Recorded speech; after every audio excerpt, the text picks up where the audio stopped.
மாமல்லபுரம் வந்த மத்திய உள்துறை அமைச்சர் அமித்ஷாவை முதலமைச்சர் விஜய் வரவேற்ற போது சுமார் 20 நிமிடங்கள் இருவரும் தனியாக ஆலோசனை நடத்தியுள்ளனர். அது குறித்த கூடுதல் விவரங்களோடு செய்தியாளர் மாணிக்கம் இணைப்பில் உள்ளார். மாணிக்கம், வணக்கம். மேலும் விவரங்கள் என்ன பதிவு பண்ணலாம்? நேற்றைய தினம் மத்திய உள்துறை அமைச்சர் அமித்ஷா அவர்கள் தனி விமானம் மூலமாக டெல்லியிலிருந்து சென்னை வந்தடைந்தார். சென்னை வந்திருந்தவரை வரவேற்கும் விதமாக அவர் நேற்று தினம் தங்கியிருந்த, அதாவது இன்று தென்மண்டல கவுன்சில் மீட்டிங் நடக்கக்கூடிய கோவல் திருவிழி தனியார் நட்சத்திர விடுதியில் தான் மத்திய உள்துறை அமைச்சர் அமித்ஷா அவர்கள் நேற்று இரவு தங்கியிருந்தார்.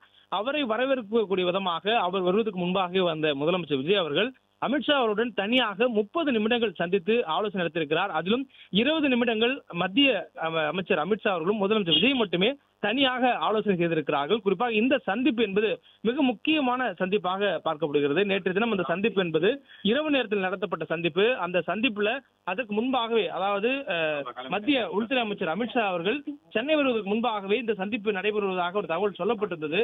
ஆனாலும் அந்த சந்திப்பு என்பது மத்திய உள்துறை அமைச்சருடைய வருகை என்பது விமானத்தினுடைய பயண நேரத்தில் சில தாமதம் ஏற்பட்டதுனால அதனுடைய பயணம் என்பது மாறி இருந்தது. இருந்த போதும் இரவு நேரத்திலும் அந்த சந்திப்பு தவறவிடப்படாமல் நடத்தப்பட்டிருக்கிறது. அதுவும் குறிப்பாக மாமல்லபுரத்தில் அருகே இருக்கக்கூடிய கோவளம் பகுதியில் இந்த ஃபிஷர்மேன்ஸ் கேவ் என சொல்லக்கூடிய தனியார் நட்சத்திர விடுதியில இந்த சந்திப்பு என்பது நடைபெற்றது. இந்த சந்திப்பின் போது பல்வேறு விவகாரங்கள் குறித்து தனியாக மத்திய உள்துறை அமைச்சர் அமித்ஷாவுடன் முதலமைச்சர் விஜய் அவர்கள் ஆலோசனை நடத்தியதாக சொல்லப்படுகிறது.